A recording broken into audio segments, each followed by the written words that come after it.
Hello everyone. I wanted to take the time to thank everyone who has supported the channel. It is greatly appreciated.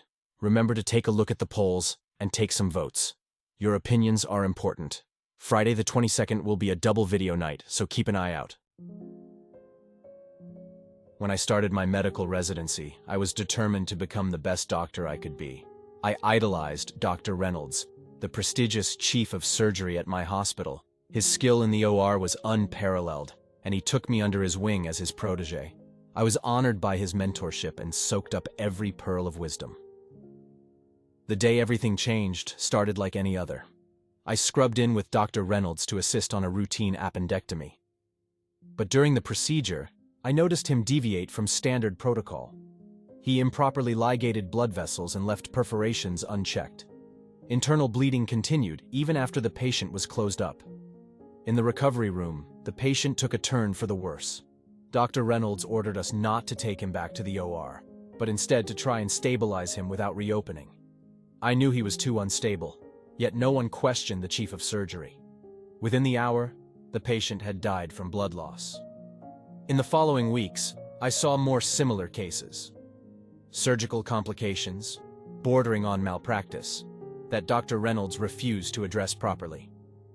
Each poor outcome was covered up in paperwork, attributing it to pre-existing conditions in otherwise stable patients. No one dared contradict the legendary surgeon. Except for me. After a particularly egregious case that left a young mother permanently disabled, I decided I had to speak up. My career ambitions paled in comparison to my duty as a doctor. I scheduled a meeting with the hospital administrators and outlined every instance of malpractice I had witnessed. The backlash was swift.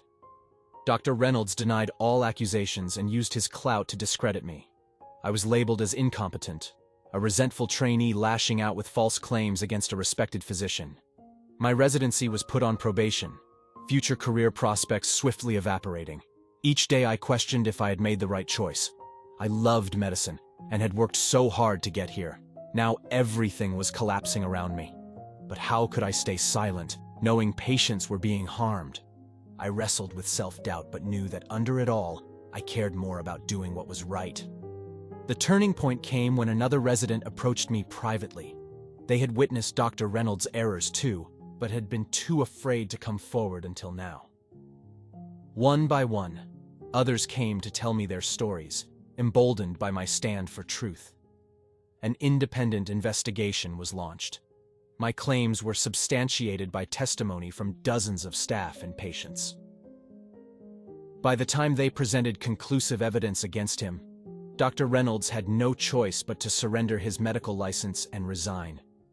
Justice had prevailed because I found the courage to speak out against a broken system, even when it jeopardized my career. The fallout was not easy. I had to rebuild my professional reputation and work tirelessly to complete my residency under the shadow of controversy. But I have no regrets.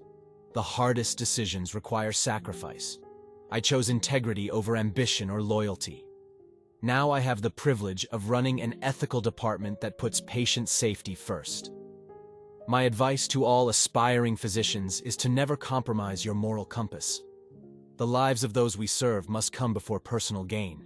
Promise that if you see wrongdoing, you will step forward, no matter how difficult. Protecting the truth and the vulnerable will always be worth the cost. Medicine needs good doctors willing to blow the whistle. I've always had an appreciation for teeth, the way they can completely transform a person's face and smile. Ever since I was young, I found them fascinating. How braces could align crooked teeth into a perfect, dazzling grin. That childhood curiosity is what led me to pursue a career in orthodontics. I worked hard through dental school, motivated by my obsession with ideal tooth structure and occlusion. By the time I opened my own orthodontic practice, I had honed my skills to be able to take even the most dysfunctional mouths and craft them into orthodontic perfection. At first, I was satisfied helping teenagers and preteens achieve their best smiles. But over time, those ordinary corrections grew dull and unsatisfying. I knew I was capable of so much more. That's when the twisted thoughts started creeping in. Why should I waste my gift fixing insignificant overbites and crowding? My talents deserved a more worthy canvas, a truly superb set of teeth to transform into my ideal. I started casually scoping out patients, looking for that flawless base structure I could make my masterpiece. But braces alone felt insufficient. To truly perfect a smile required more invasive modifications. The first one was Melissa, 17, accepted into the dental program at her top-choice university. She came to me for a standard strengthening of her pristine teeth before college. As I peered into her mouth, admiring each gleaming incisor, I knew this was the opportunity I'd been waiting for. After her braces were on, I waited a month for her teeth to settle before making my move. I told her we needed to do her first tightening and invited her back after hours when the office was empty. She trusted me completely as I locked the door behind her. She did try to scream at first when the nitrous oxide mask slid over her face, but soon she was limp and helpless, unable to resist as I got to work. I surgically split her palate to widen her perfect smile into an unnaturally broad rictus grin. I carefully filed her shining teeth into sharp points and inserted metal inserts to give them an otherworldly predator glint. By the end, her mouth was transformed into something monstrous, yet so exquisitely perfected. When she finally came to, screaming around her metal rictus, I felt such a deep thrill at what I had created. I knew then I could never go back to mundane corrections. Melissa was just the first masterpiece of many. I soundproofed the office and invested in professional-grade anesthetics. In the 10 years since, I've lost count of my brilliant transformations on only the most flawless subjects. Their best smiles made even more beautiful through my modifications. Just last week, I brought young Eric here under the guise of an emergency repair. With his gorgeous dimples and naturally straight, pearly whites, he's my next perfect canvas. He'll wake up missing a few teeth, which I carefully extracted to complete my newest smiling marionette. I can't wait to see how the gaps enhance his already stunning grin. My collection grows more impressive every day. Their gratitude is plain to see through their shrieks of joy around mouthfuls of blood. I doubt any ordinary orthodontist appreciates teeth quite like I do. After all, perfection often requires sacrifice. I'm so proud of the smiles I've crafted over the years.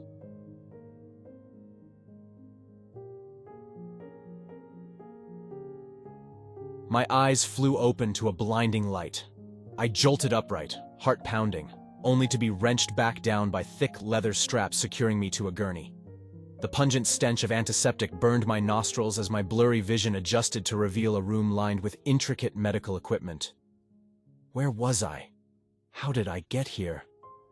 I racked my brain trying to remember anything from before I blacked out, but my mind was a blank slate. A shadow crept across the wall. I craned my neck just in time to see a skeletal figure in a lab coat scuttle into the darkness. This was no hospital. I thrashed against the straps with all my might, but they wouldn't budge. The leather cut into my skin as I writhed in desperation. Footsteps echoed from the darkness. A raspy voice whispered, "There's no point fighting. Your fate is sealed." A gnarled hand clasped my forehead, holding me still. A syringe plunged into my neck, sending an icy venom into my veins. The world melted away, dissolving into inky black tendrils. They wrapped around my consciousness, pulling me into an endless void. I hurtled through an expanse of infinite darkness. Suddenly, the void shattered like glass. I was standing in an eerily familiar hallway. The paint peeled off the dingy walls in ribbons. Dusty fluorescent lights buzzed overhead. A kid's haunting melody drifted from around the corner. No, it couldn't be. This was the psychiatric hospital I stayed in as a teen, a place I hoped to forget. I inched toward the nursery room, each step dredging up traumatic memories I had buried for so long.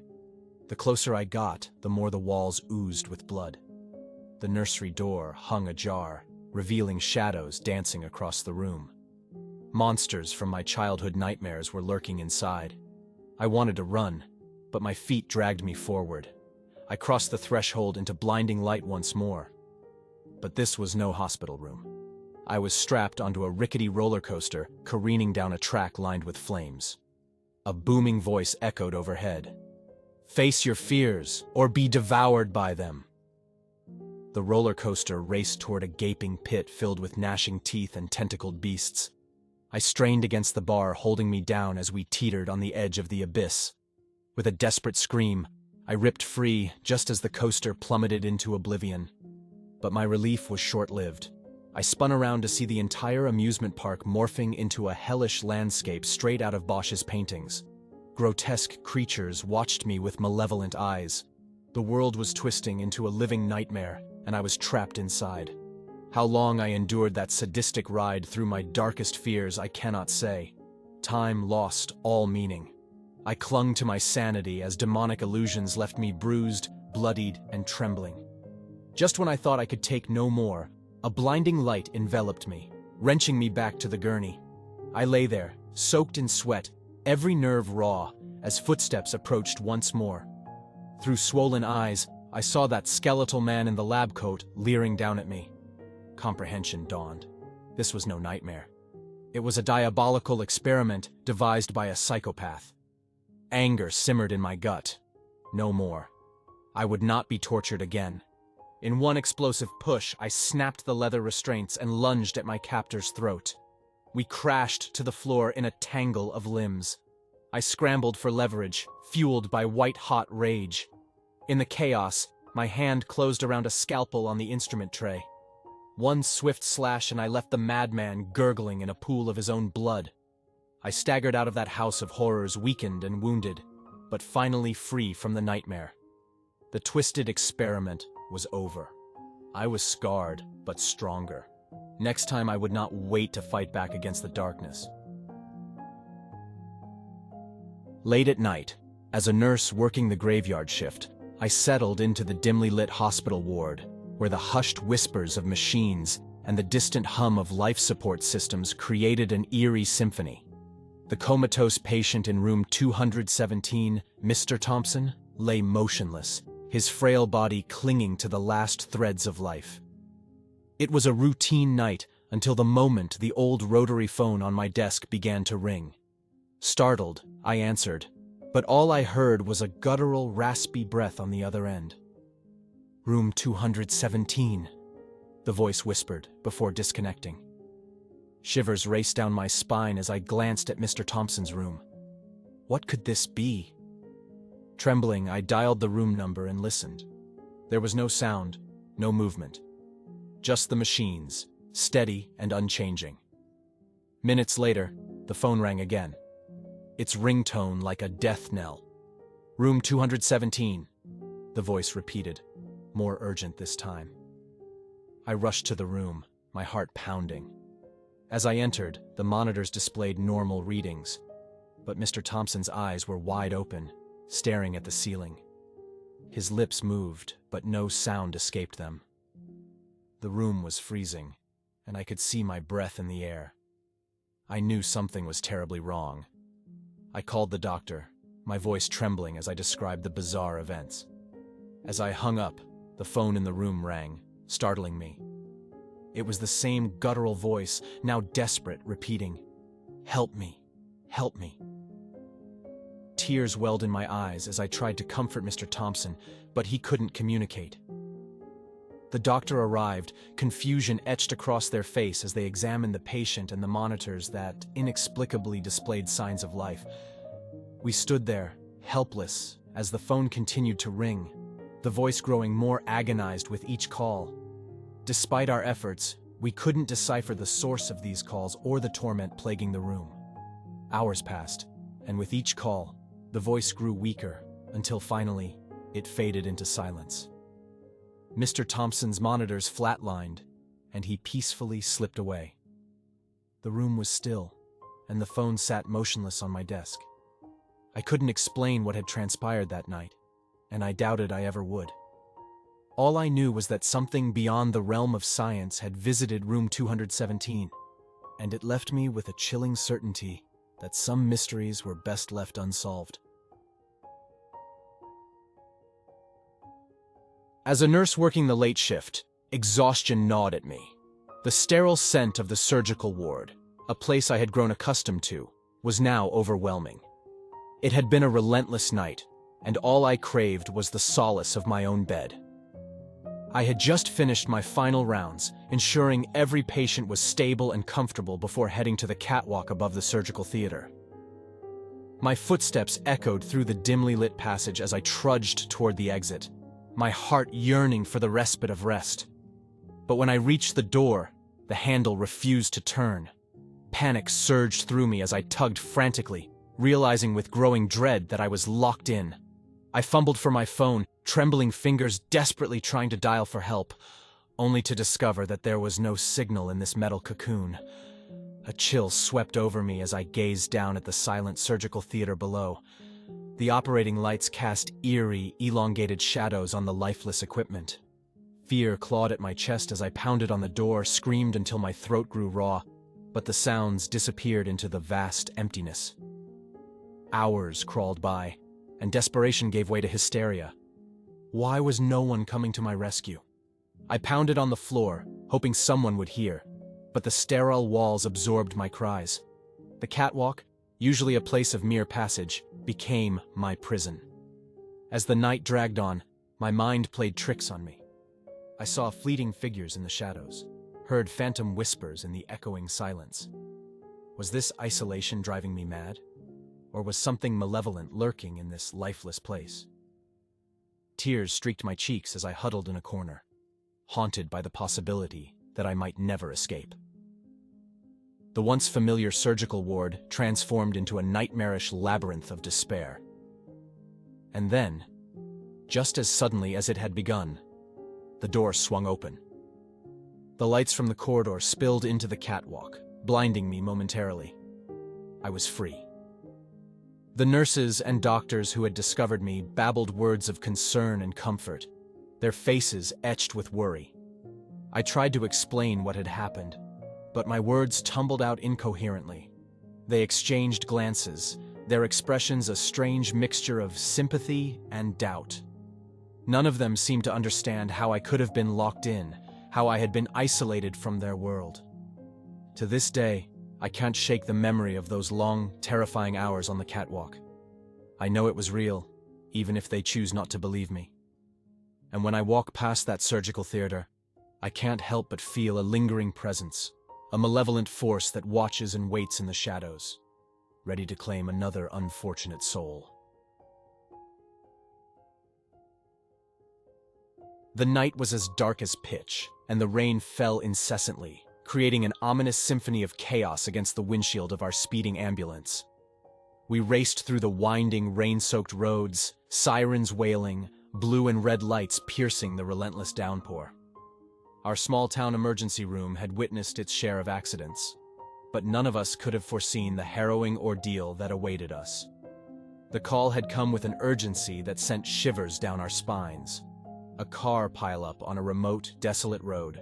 Multiple casualties reported. As we arrived at the scene, the tableau that greeted us was one of sheer pandemonium. Mangled vehicles, their metal frames grotesquely contorted, lay scattered across the slick, rain-soaked asphalt. Injured and disoriented individuals, some hopelessly trapped inside the wreckage, cried out for help amidst the deafening deluge. It was a nightmarish sight that felt plucked from the pages of a horror story. Without hesitation, our emergency room staff sprang into action, their adrenaline-fueled hearts pounding as they surged towards the wreckage. Stretchers were hastily positioned, and gloved hands worked with surgical precision to assess injuries, staunch bleeding, and administer life-saving interventions. Yet, even in the midst of this frenzied ballet of medical expertise, an unsettling feeling began to take root. A sensation that something was profoundly awry. No matter how skilled and dedicated we were, it was as if the very essence of life had abandoned these unfortunate victims on that forsaken road. Their vital signs slipped through our fingers, fading like ethereal whispers into the inky night. One by one, they succumbed to their injuries, despite our valiant efforts to preserve their lives. The overwhelming sense of powerlessness that enveloped us was suffocating, leaving us with a bone-deep and eerie despair. The rain, which had been relentless from the onset of the incident, only intensified the overall sense of foreboding.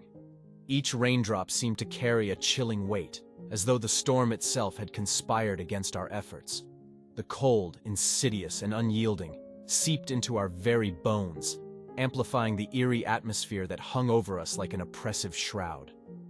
As the hours crept forward, exhaustion began to encroach upon us, both physically and emotionally.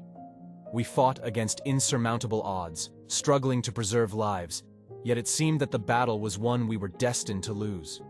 The storm outside showed no mercy, its unrelenting fury unabated. It felt as though the elements themselves had turned against us, orchestrating a malevolent symphony of destruction. It was when the last victim was declared lifeless that the full magnitude of our nightmarish predicament became irrefutable.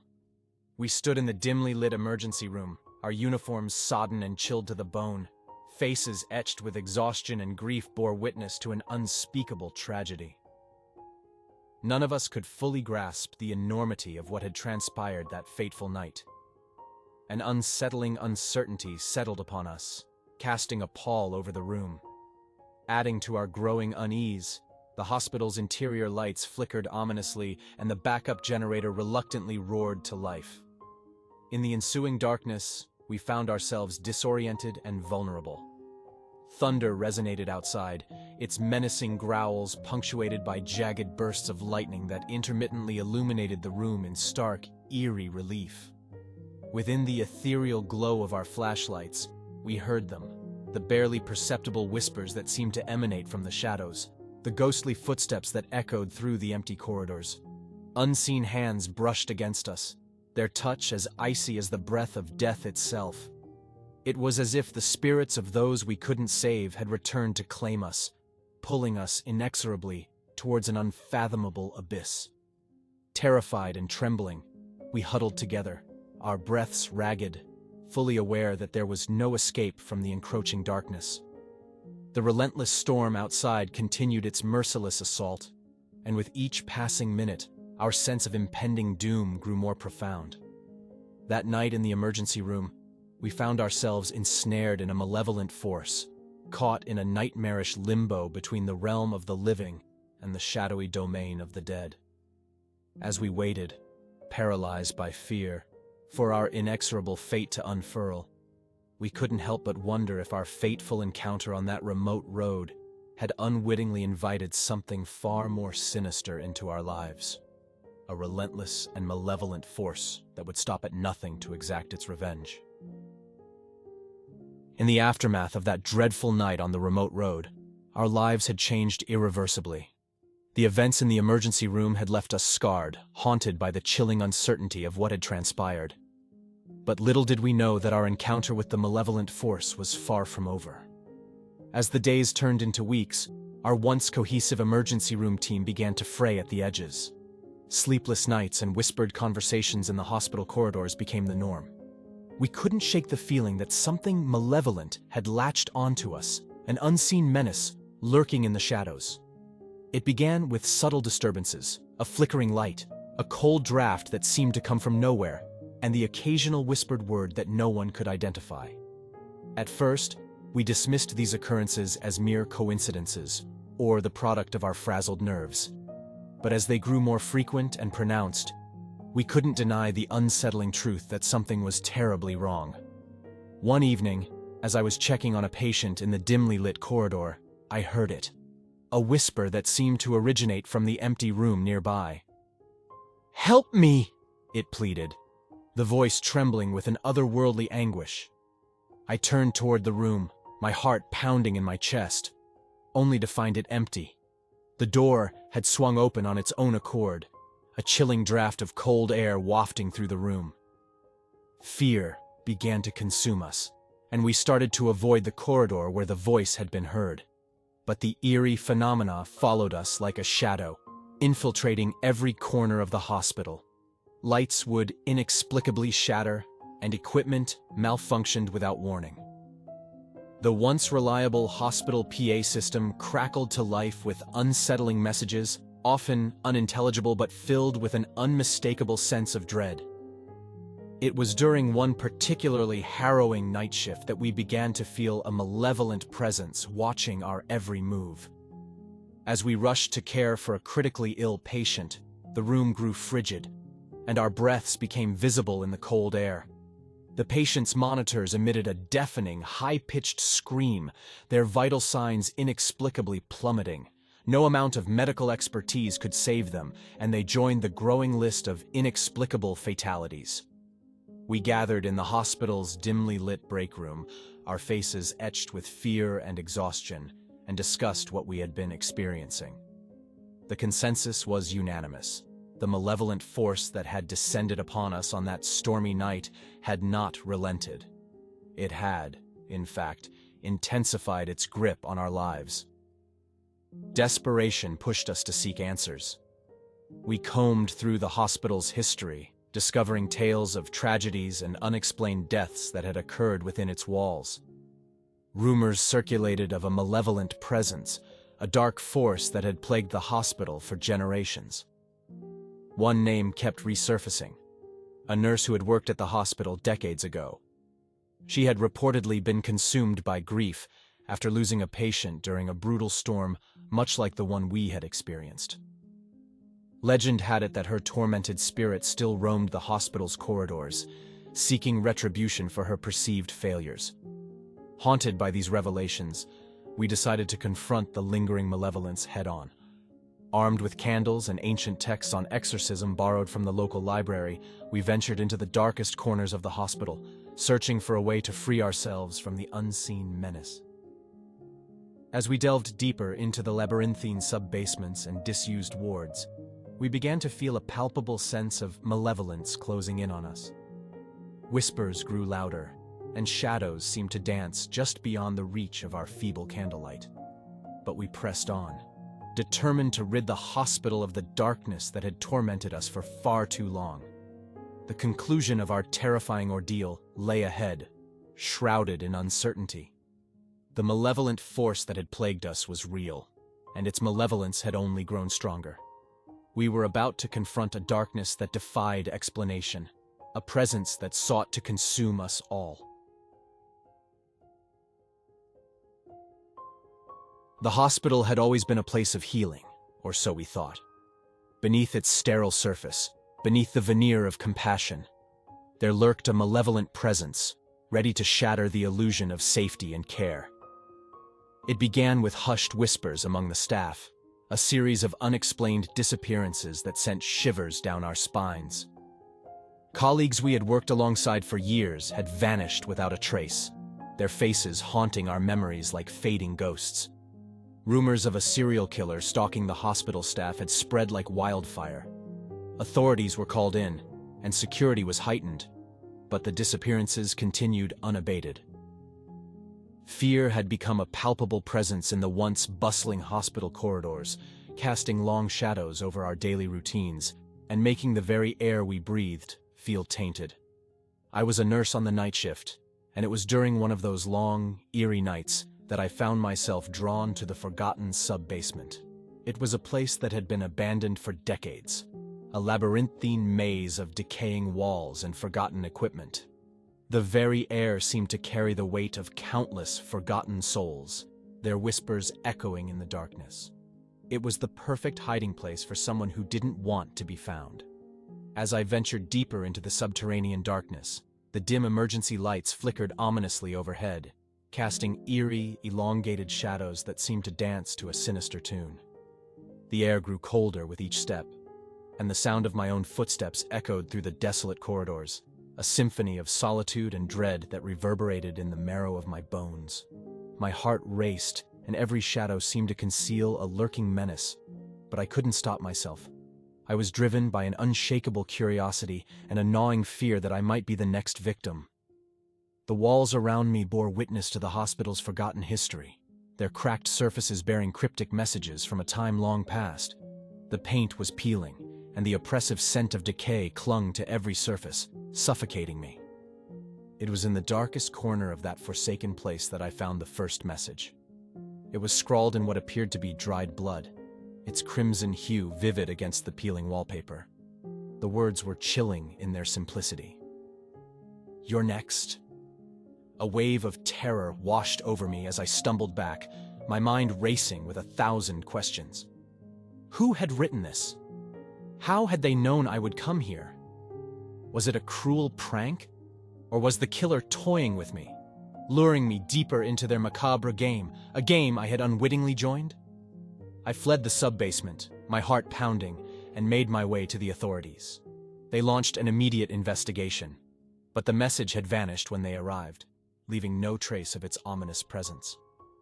I was met with skepticism and concern for my well-being, but deep down, I knew that I had uncovered something deeply sinister. A malevolent force that had taken root within the hospital's very foundations, a force that seemed to thrive on fear and chaos. Over the following weeks, the hospital staff lived in a state of perpetual fear. We were all potential targets, and the feeling of being constantly watched hung over us like a suffocating fog.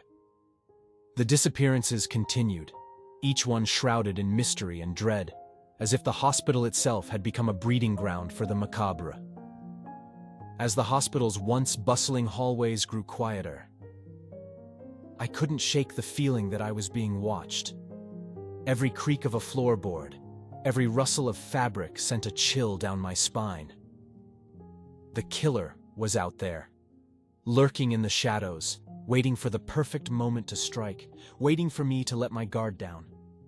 The forgotten sub-basement had become a place of dread, its walls bearing sinister messages that seemed to multiply with each passing day.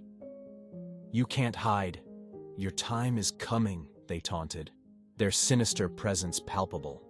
The killer's malevolence had seeped into the very core of the hospital, a darkness that defied explanation, a darkness that was becoming impossible to escape.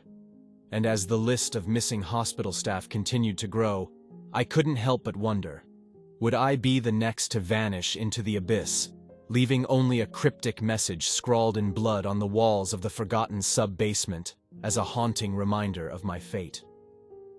The malevolent presence that had infiltrated our sanctuary of healing seemed relentless, its grip on our lives tightening with each passing day, as if it derived sustenance from our fear and desperation. Weeks had passed since the discovery of that chilling message in the sub-basement, but the hospital's corridors still echoed with fear and uncertainty. The disappearances continued unabated, each one adding to the ever-growing sense of dread that seemed to permeate the very walls of the building. We were all prisoners trapped in a sinister game where the rules remained unknown. As a nurse on the night shift, I found myself constantly on edge, my senses heightened to every sound and shadow. The hospital had become a place of dread, its once familiar hallways now twisting into mazes of terror. The killer, it seemed, could strike at any moment, and there was no solace to be found, not even in the sanctuary of our own thoughts. One particularly frigid night, as I made my rounds, I noticed something unusual, a faint whisper that seemed to emerge from the very walls themselves. At first, I dismissed it as a trick of my imagination, a manifestation of my growing paranoia. But as I drew closer to the source, I realized that the whisper was real, distinct, and filled with a chilling urgency. The voice was soft, almost ethereal, as if it belonged to someone on the precipice of existence. "Help me," it pleaded, its words carrying a weight of suffering that sent a shiver down my spine. I followed the voice, my heart pounding, until I found myself standing in front of a long-forgotten storage room. The room's door creaked open with a haunting lament, revealing a space filled with dusty, forgotten equipment. But what drew my attention was the message scrawled on the wall in a crimson hue that could only be blood. "They took me." I felt a mixture of dread and curiosity as I scanned the message. Was it the work of the serial killer? Had they hidden a victim here, hoping that someone would discover their plight? The voice continued to whisper, guiding me further into the room, and I soon found myself standing before an old, rusted cabinet. With trembling hands, I opened the cabinet to reveal a scene that would haunt my nightmares for years to come. Inside lay a human hand, severed at the wrist, its pallid fingers outstretched in a silent plea for help. The sight was enough to send bile rising in my throat, and I stumbled back, my mind reeling. I knew I had to contact the authorities immediately. This was no longer a matter of rumor or suspicion. It was a gruesome reality that demanded swift action. As I rushed to make the call, the voice in the room grew louder, its anguish echoing through the corridors. The authorities arrived in a flurry of activity, their faces grim as they assessed the gruesome discovery. It was clear that the hospital had become the hunting ground for a sadistic killer, one who reveled in tormenting both the living and the dead. The hand was carefully collected as evidence, and the investigation intensified. In the days that followed, the hospital staff faced a renewed sense of terror. We had been confronted with the macabre evidence of the killer's deeds, a stark reminder that no one was safe. Security measures were increased once more, but it seemed that the malevolent presence that had infiltrated our sanctuary was always one step ahead. The voice in the storage room continued to whisper, its words growing more frantic with each passing night. It was as if the hospital itself had become a sentient entity, its walls bearing witness to unspeakable horrors. And though the investigation pressed on, the killer remained elusive, leaving behind only cryptic messages and a trail of terror. As I returned to my duties, the knowledge that the killer was still at large weighed heavily on my mind.